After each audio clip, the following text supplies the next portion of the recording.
Hello everyone. Today I am going to define the philosophy behind the Indian Constitution from the chapter Constitutional Design.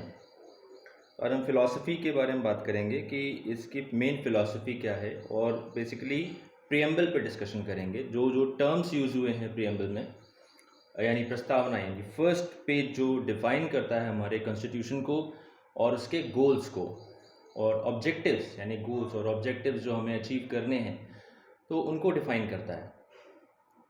So the preamble to constitution of India is guidelines to guide people of the nation, to present the principles of the Constitution, to indicate the source from which the document derives its authority and meaning. It is an introductory statement in a document that explains the document's philosophy and objectives. तो Indian constitution का जो preamble है ये पंडित जवाहरलाल नेहरू जी ने इसको लिखा, who served as the first Prime Minister of India from 15th of August 1947. इसमें दो तीन बार एक बार अमेंडमेंट भी हुए हैं यानी चेंजेस इसमें हुए हैं। The preamble was amended by the 42nd Constitutional Amendment Act in 1976. 1976 में इसमें अमेंडमेंट हुए प्रियम्बल में, in which three new words, socialist, secular and integrity were added. तो 42वां जो कॉन्स्टिट्यूशनल अमेंडमेंट था ये 1976 में हुआ, जिसके थ्रू प्रियम्बल में socialist, secular and integrity words को ऐड किया गया।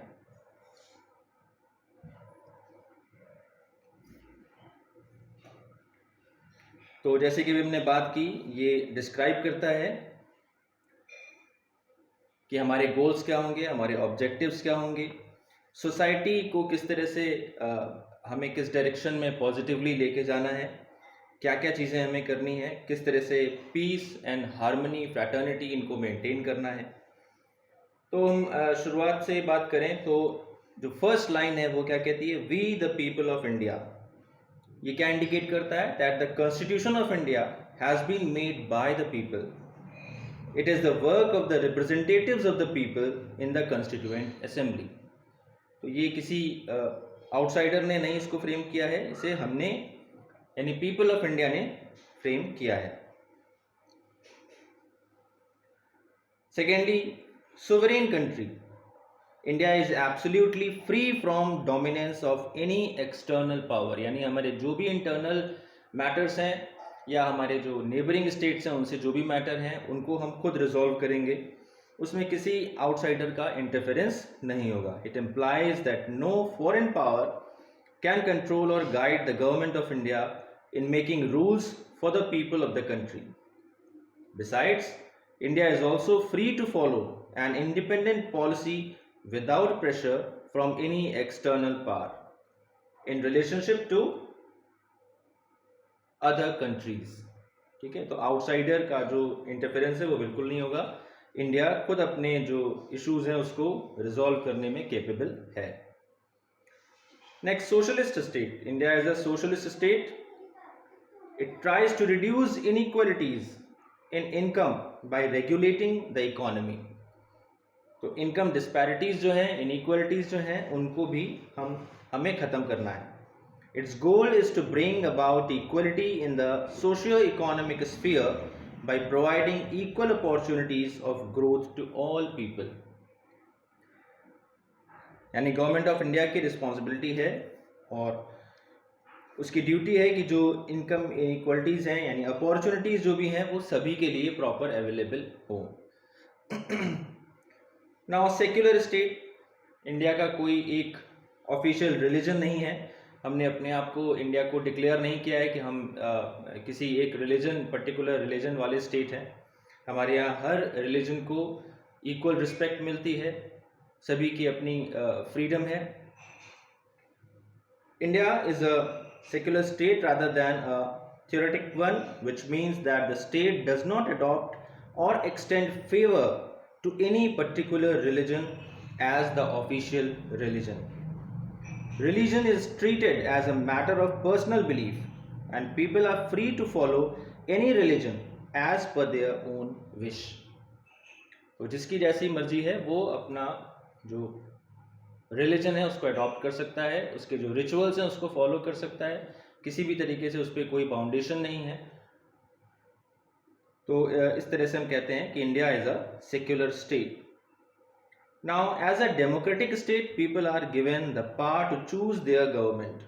डेमोक्रेटिक है, ट्रूली डेमोक्रेटिक कब होगा? जब डिफरेंट आइडियाज़ को लेके हमारे पास एक मल्टी पार्टी सिस्टम है। ये भी बहुत बड़ा फेवर है या बहुत पॉजिटिव मैनर में इसको हम देख सकते हैं। चाइना जैसे कंट्री जहाँ पे कि सिंगल पार्टी सिस्टम है, तो वहाँ का जो एटमॉस्फेयर है वो बिल्कुल डिफरेंट है। तो हमारे यहाँ मल्टी पार्टी सिस्टम है, फिर हम अपने रिप्रेजेंटेटिव को खुद चुनते हैं। दो people evaluate the performance of the government after every 5 years, they constantly keep an eye on the activities of the government. 5 years के लिए हमने गवर्नमेंट को चुना, हमने उन्हें वोट किया और गवर्नमेंट अपना वर्क कर रही है। कोलिशन गवर्नमेंट का अभी हमारे यहाँ प्रोविज़न है। अगर एक सिंगल पार्टी को फेवर नहीं मिला है तो मल्टी पार्टीज़ मिलके, कई पार्टीज़ मिलके गवर्नमेंट बना रही हैं और वो पब्लिक के लिए रिस्पॉन्सिबल है। तो जो भी गवर्नमेंट कर रही है वो 5 years का पूरा उनका जो रिकॉर्ड है वो पब्लिक देखती है। किस तरह से परफॉर्म करना है वो गवर्नमेंट की रिस्पॉन्सिबिलिटी है। और नेक्स्ट फेज़ में, नेक्स्ट इलेक्शन में लोगों की ये फ्रीडम है कि वो उस पर्टिकुलर पार्टी को रिजेक्ट भी कर सकते हैं। The government is run according to the rules prescribed by the constitution. तो जो भी गवर्नमेंट वर्क कर रही है वो एज़ पर कॉन्स्टिट्यूशनल प्रोविजंस ही वर्क कर रही है और एज़ पर कॉन्स्टिट्यूशनल प्रोविजंस उसको फॉर्म भी किया गया है। जो रिस्पॉन्सिबिलिटीज़ हैं, जो इलेक्शन प्रोसीजर्स है, वो सारी चीज़ें कॉन्स्टिट्यूशन में लिखी हुई हैं। The head of the state of India is not a monarch. He or she is a democratically elected head. कोई हमारे यहाँ राजा वाला सिस्टम नहीं है, कोई किंग नहीं है या ऐसा कोई सिस्टम नहीं है जिसमें कि कुछ लोग अपने आप पार्लियामेंट पहुँच जाएं और गवर्नमेंट वहाँ पे बना लें और कंट्री को रन कराएं। तो डेमोक्रेटिकली इलेक्टेड जो रिप्रेजेंटेटिव हैं वो गवर्नमेंट फॉर्म कर रहे हैं और वही कंट्री को रन करते हैं। Justice is the social, economic and political in the social, economic and political sphere is given to the people of India by the government. Justice के सामने, लॉ एंड जस्टिस के सामने सभी सेम हैं। Discrimination किसी भी बेसिस पे, चाहे वो रिलीजन हो, कास्ट हो या फिर उस पर्टिकुलर पर्सन के सेक्स के बारे में, मेल फीमेल, ऐसा कोई भी किसी भी बेसिस पे डिस्क्रिमिनेशन नहीं होता। Equal opportunities for growth are provided to all so that there is no inequality in the social sphere. तो सोशियो इकोनॉमिक डेवलपमेंट की हमेशा बात होती है। सोसाइटी के सारे स्फीयर में, हर लेवल में इसको हम मेंटेन करते हैं और इक्वल अपॉर्चुनिटीज पब्लिक को देते हैं।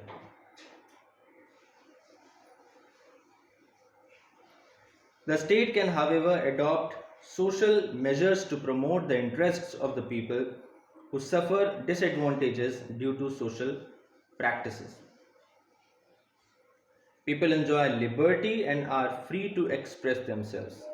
लोगों को पूरी लिबर्टी मिली है, राइट टू एक्सप्रेस मिला है, यानी जो भी चीज़ वो सोचते हैं या गवर्नमेंट के डिसीजंस के बारे में जो उनके व्यूज़ हैं वो उनको एक्सप्रेस कर सकते हैं, या जो उनकी नीड है, जो डिमांड्स हैं उसको गवर्नमेंट के सामने रख सकते हैं।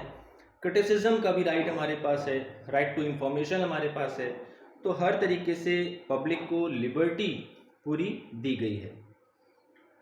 Equality of status and opportunity is given to people, all citizens are equal before the law, the state strives to eradicate all social evils that lead to inequality. Society में बहुत सारे ऐसे रिचुअल्स हैं, ऐसी मेंटेलिटी अभी भी है जो कि डिफरेंसेस क्रिएट करती है, डोमिनेंस लाने की कोशिश लोग करते हैं। तो वहाँ पे जो स्टेट अथॉरिटी है उसकी रिस्पॉन्सिबिलिटी है कि वो इस तरीके के एविल्स को, बुराइयों को सोसाइटी से ख़त्म करे। और इसमें सबसे ज़्यादा हेल्प करता है एजुकेशन। तो education policy time to time इसमें बदलाव किए जाते हैं और इसे स्प्रेड करने के लिए स्टेट और सेंट्रल गवर्नमेंट दोनों ही प्रॉपर एफर्ट करते हैं. It also provides opportunities for development to all people. The aim of the state is to further the cause of fraternity. This is to ensure a sense of harmony and mutual support among the people so that there is no threat to the unity and integrity of the nation. Social divisions हैं बहुत सारे, cast, creed, religion, language, सभी के basis पे हम देखते हैं कि हमारे यहाँ डिफरेंसेस बहुत ज़्यादा हैं, बट हारमोनियस मैनर में इन डिफरेंसेस को एक दूसरे की हेल्प के लिए हम जो स्टेट अथॉरिटी है उसकी जिम्मेदारी है, उसकी रिस्पॉन्सिबिलिटी है कि हारमोनियस मैनर में एक अच्छा पीसफुल एटमॉस्फेयर मेंटेन रहे. पब्लिक की भी रिस्पॉन्सिबिलिटी है कि इन डिफरेंसेस को अलग रख के म्यूचुअल सपोर्ट करे, एक दूसरे की हेल्प करे और कंट्री डेवलपमेंट के पाथ पे चल सके. तो स्टेट यानी जो गवर्नमेंट है, state government, central government, peaceful atmosphere create करना, हारमोनियस एटमॉस्फेयर क्रिएट करना, फ्रैटर्निटी लाना, ये भी उनकी भी रिस्पॉन्सिबिलिटी है. साथ ही साथ पब्लिक की भी पूरी इसमें पार्टिसिपेशन होता है. The preamble of the constitution can be enforced in a court of law. Judges use it to interpret the provisions of the Constitution whenever there is a doubt. The values enshrined in the Constitution help us to judge whether our government has acted for the good of its people or not. तो values को और preamble को हमेशा ही use किया जाता है एक better result देने में. जजेस भी इसका यूज़ करते हैं. मैं प्रियम्बल एक बार पढ़ देता हूँ. We the people of India, having solemnly resolved to constitute India into a sovereign, socialist, secular, democratic republic and to secure to all its citizens justice, social, economic and political, liberty of thought, expression, belief, faith and worship, equality of status and of opportunity, and to promote among them all fraternity, assuring the dignity of the individual and the unity and integrity of the nation. In our Constituent Assembly this 26th day of November 1949, do hereby adopt, enact and give to ourselves this Constitution.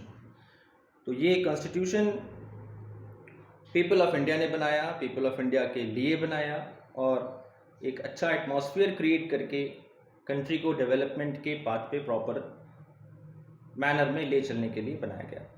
ये define करता है constitution of India को और उसके goals को, objectives को. So this was the topic, philosophy behind the Indian constitution.